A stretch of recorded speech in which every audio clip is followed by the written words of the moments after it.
Hello friends, welcome to Pratyusha's tips and tricks. আজ আমি তোমাদের সাথে বাঙালি স্টাইলে মালপোয়া কিভাবে বানাতে হয় সেই রেসিপি শেয়ার করছি। রেসিপিটা ভালো লাগলে একটা ছোট্ট করে লাইক আর সাবস্ক্রাইব করার অনুরোধ রইল। তাহলে চলো দেখে নিই বেঙ্গল স্টাইল মালপোয়া কিভাবে বানাতে হয়। একটা বাটিতে আমি 1 কাপ মতো ময়দা নিয়েছি। তোমরা যে কাপে ময়দা মাপবে সেই কাপ অনুযায়ী কিন্তু সমস্ত উপকরণগুলো নেবে।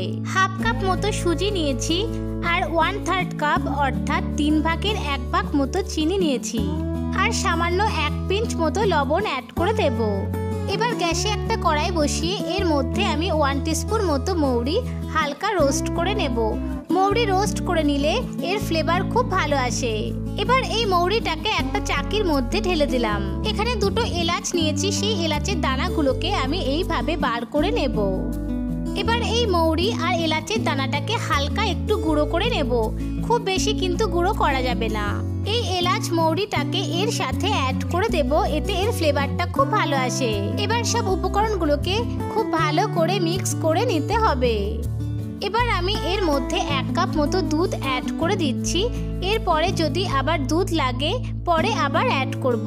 তোমরা চাইলে দুধের পরিবর্তে জলও ইউজ করতে পারো, কিন্তু দুধ দিলে এই মালপোয়া খেতে বেশি টেস্টি লাগে। এবার একটা হ্যান্ড হুইস্কারের সাহায্যে খুব ভালো মতো ফেটিয়ে নিতে হবে।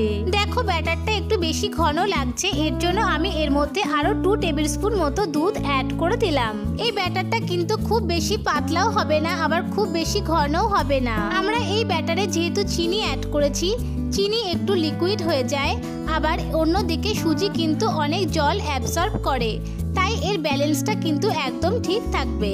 এবার এই ব্যাটারটাকে আধ ঘন্টার জন্য রেস্ট হতে দিলাম।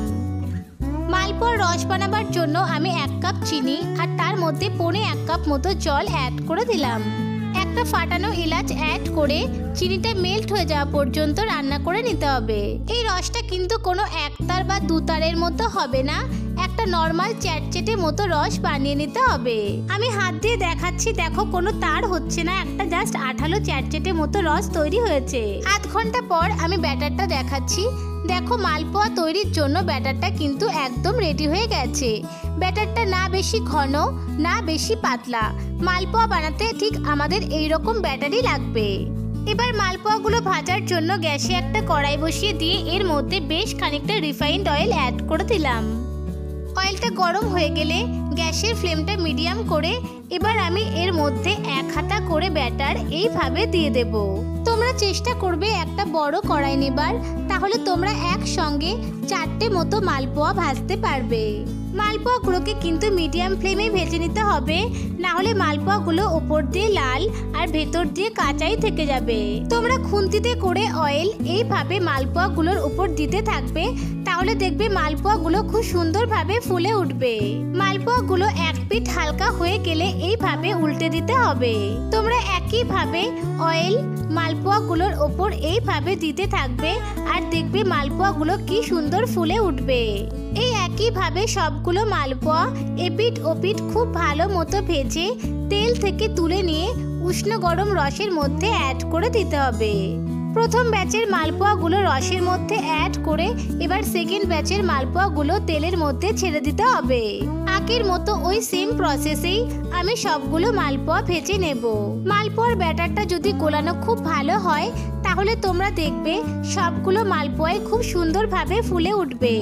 এবার সেকেন্ড ব্যাচের মালপোয়াগুলো রসের মধ্যে অ্যাড করে দিলাম। সেকেন্ড ব্যাচের মালপোয়াগুলো সবগুলো রসের মধ্যে অ্যাড করে প্রথম ব্যাচের মালপোয়াগুলো রস থেকে তুলে নিতে হবে। এই সেম পদ্ধতিতে আমি সব ব্যাচের মালপোয়াগুলো সব রেডি করে নিলাম।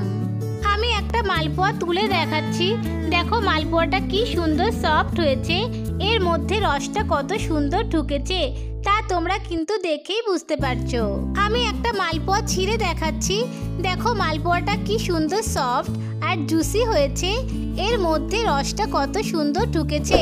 আশা করি রেসিপিটা তোমাদের খুব ভালো লেগেছে। ভালো থেকো, হ্যাপি থেকো।